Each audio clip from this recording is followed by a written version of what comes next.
And so we felt like the best thing that we could do is come to the people who have the skin in the game, the parents, the guardians, the youth workers, the grandparents, auntie, uncles, those kind of folk, and ask you, what can we do to help develop a program for our young people and children.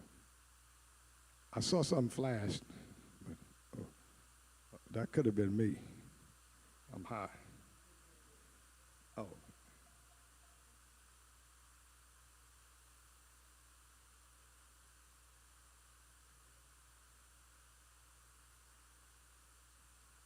Okay. Good morning. So we're going to talk about a little bit about engaging our youth in ministry and how we can empower the next generations of believers. So before we begin, we need you to scan this QR code because in the presentation, we're going to have some questions. We're going to take some polls so that you can give your feedback and your input on what we should be doing for our children. We do not mean for this to be a monologue, but a dialogue, and to capture your thoughts and your feedback so that we can then build a program for our youth that is outstanding. I think it's also good to say that New Hope has been historically a place for children, for youth. We've always given opportunity, and I know my daughter doesn't mind, raise your hand, Tania, if I say this, but every time she has accepted an award or some contribution, she always says that a lot of her public speaking and the skills she learned in the church. So there's so many useful traits and strategies that our young people will learn in here that they can take outside. But if we are not collectively working together to do that, then we're not giving them the access that they can have, or we're going to lead them to have access at a longer period of time. All right. So is everyone in the Slido? Yes. Okay. So we'll move on to the next slide.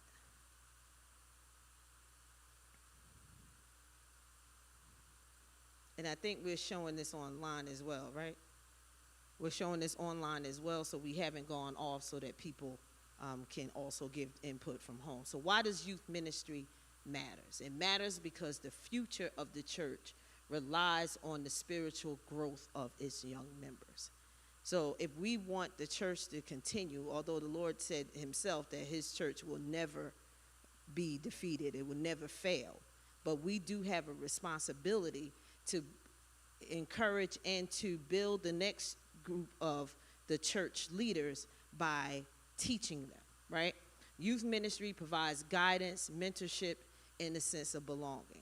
I can also tell you as a former youth worker that there are still some adults at this time who I had in youth ministry that I still have relationships with, that still talk to me, who would text me and ask me questions, and I will reach out to them and use them with their resources. So it is also a relationship. So it's more than just giving them a program and sending them home, but it's also helping to build a lifelong believers in Jesus Christ. Engaging our youth also strengthens their faith and help them to develop a personal relationship with Christ. They won't know what it looks like unless they see us, because the world is not allowing them to see it. Everything is about the universe allowing you to do things. Everything is about new wave teaching and preaching to our students. They're taught about their horoscope and that they act a certain way because they were born a certain month. That's not what we want them to participate in. We want them to know that the Lord orders their steps, that he guides them. And so that doesn't happen unless we do it with them. So Proverbs chapter 22:6 says, start children off on the way they should go. And even when they are old, they will not turn from it. They always come back. Even if they leave after middle school, which research says, or leave during high school, they always come back. And wherever they are, they take it with them, right? I'm a witness that I was in New Hope since I was 7 years old. I went to college and acted like I never went to New Hope. But I came back because it was something nudging me, letting me know that I had to be back here. Okay? So that's why it's important.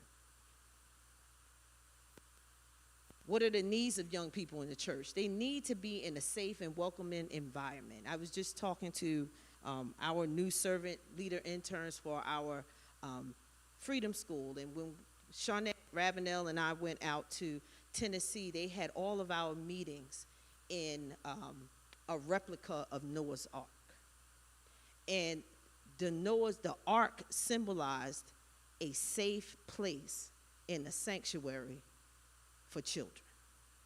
And so everything they talked to us about was about making safe spaces for children. The church, this church, has to be a safe space. It has to be welcoming for them to explore their faith, to ask questions, to come to us and say, hey, my friends told me this, or hi, I'm getting bullied in school. How do I deal with it? I'm having an issue with a teacher. How should I do this? I'm not pleasing my parents. What do you suggest I do? This has to be the place where we come alongside parents, right? Have strong role models and mentors and opportunities, get this, for active involvement in the church. Not us talking to them, but them being full, active members of the church. So think about what you do in the church and how can a young person help you.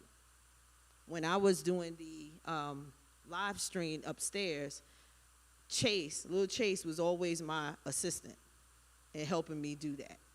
Think about those kinds of opportunities. He came to church every Sunday so he can go with me in the booth. And in that booth, we had great conversations. That's what they need, okay? Connections with peers who share similar values.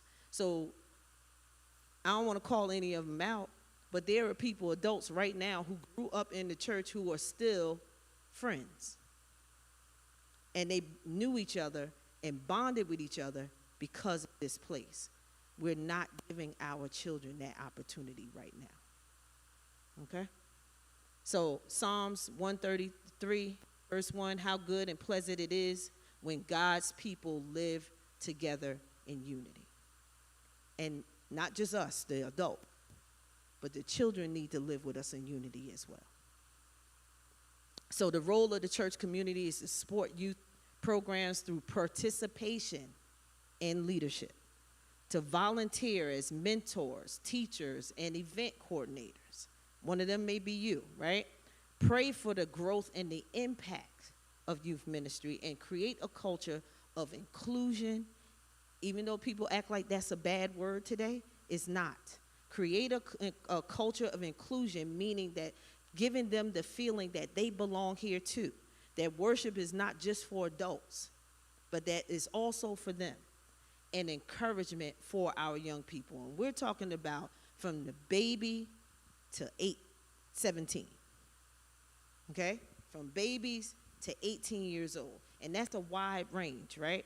So we have to give each group within that age band their own experience that speaks directly to them. So we can't give a teenager the same thing that we give the preschoolers, right?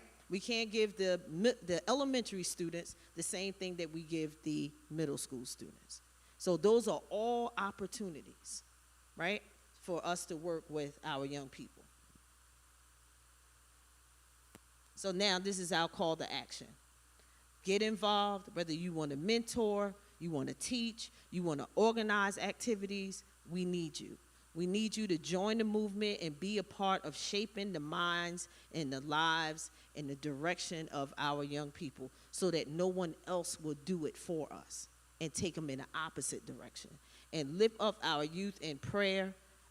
My prayer warriors that's in here, we got to start putting them, we put them on the list every day, but we have to be more intentional about what we're praying for and help provide resources that they need to grow. Sometimes it's just, I'm having problems in algebra. Point them in a direction. or help them or find something, right? But they need to feel comfortable enough to come to us. This is the time. So any questions before we go to this? There we go. So do we go to the Slido first? Let's do the Slido first before you sign up. So we want to get your feedback now. And you signed in, and there were some questions that we have in there, right? There was a poll, and there's also a question. Then we'll give you the opportunity to sign up. So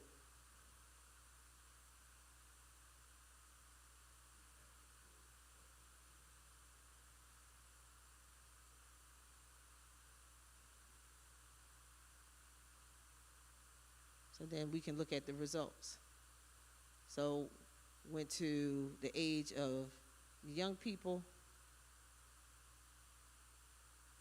It looks like the first priority is giving them experiences like field trips, and the second is biblical teaching and Bible study groups. And then we go down, we see the rest of it, okay?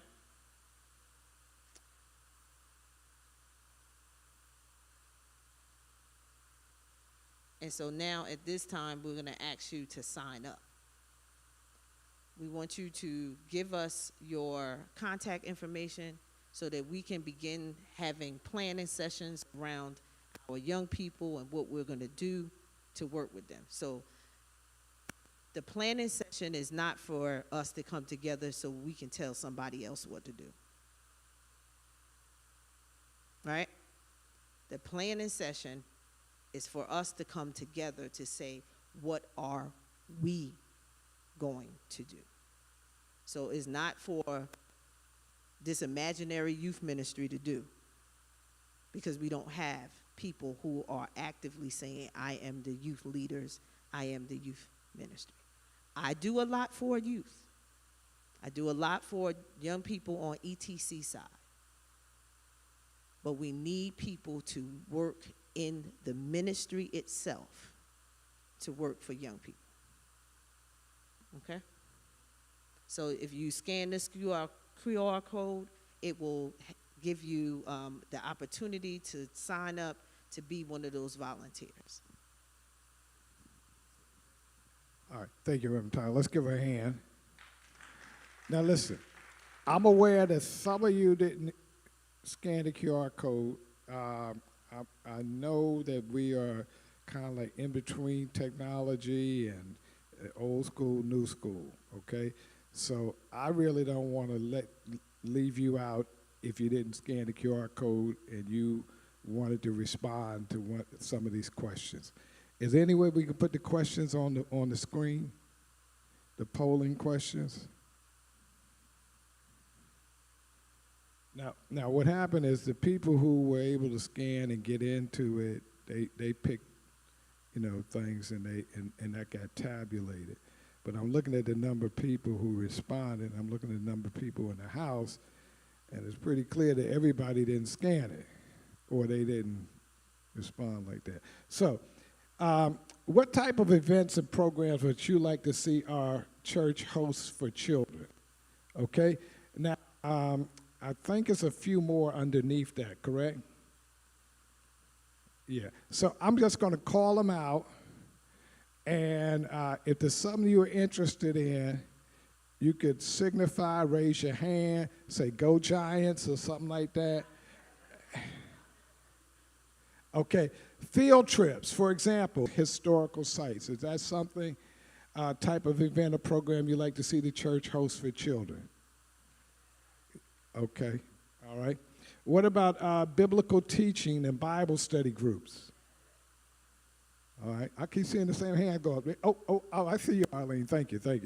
All right, number 3, and online, you could give you extra time to put your responses in. You can also online respond in the comments. Okay, you can put your response in the comments. Okay, If you know the question number, you just drop it in the comment. Number 3, community service projects like volunteering, outreach, etc., like that. Not so much, okay. Number 4, arts and crafts workshops. Okay. Number 5, vacation Bible school, VBS, or summer camps. Number 6, sports and recreation activities. Okay, okay. Number 7, music and worship programs like a choir, instruments, things like that. Not so much. I'm hearing a lukewarm. I know y'all old Starlight Choir people. Y'all should have been jumping up and down. I want my kids on the Starlight Choir Part 3. Okay, I'm just saying.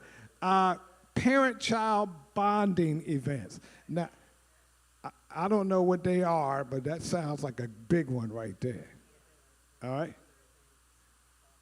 But that's why we got a mother, father, for things around Mother's Day and things around Father's Day for kids. Okay. So it seems like we have a little more response. I hope somebody was tabulating them, but yeah. So what happens is, as Reverend Tyler was saying, we're going to try to get some subsequent groups so we can get together based on, your desire to work. And we'll try to figure out which of these programs and events that we could start to kind of put the foundation in so that we can get something going for our kids. All right? How's that sound? All right. Well, I learned in organizing that we never like to leave an event without next steps and a next meeting date. Okay? So, next steps are...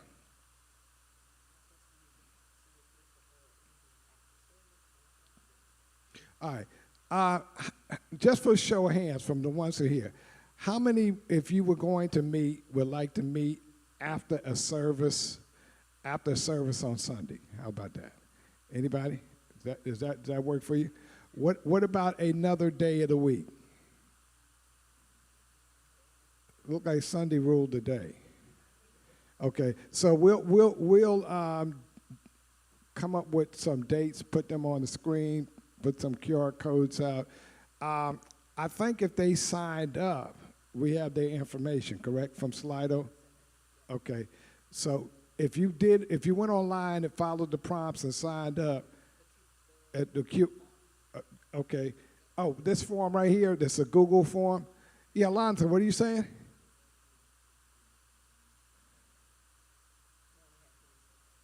Okay. So if you scan this will let us know that you're interested in working, okay? Otherwise, you see this lady here? This is Reverend Tyler. Raise your hand, Reverend Tyler. She's wearing a Cowboys uniform, so you can't miss her. There's Brian. She got Brian on the back, but anyway. You can't miss her, okay? She's wearing number 88. And if you want to work with putting together something like this, see her, give her your contact information. That way we can keep you in the loop about when we're going to meet and things like that, okay? All right, so I want to thank you so much for taking a few minutes after service, and those of you online for hanging out with us. We promise we'll get you back to where you got to go. We're going to leave here at least in time for you to see the Super Bowl. I don't know where you're going, but we're going to leave here. All right? Thank you again, Reverend Tyler. Thank you so much. Oh, did anybody have a question at all? I'm sorry. Did anybody have a question at all about the presentation? Question or comment? Anybody? We all good? All right. Thank you so much.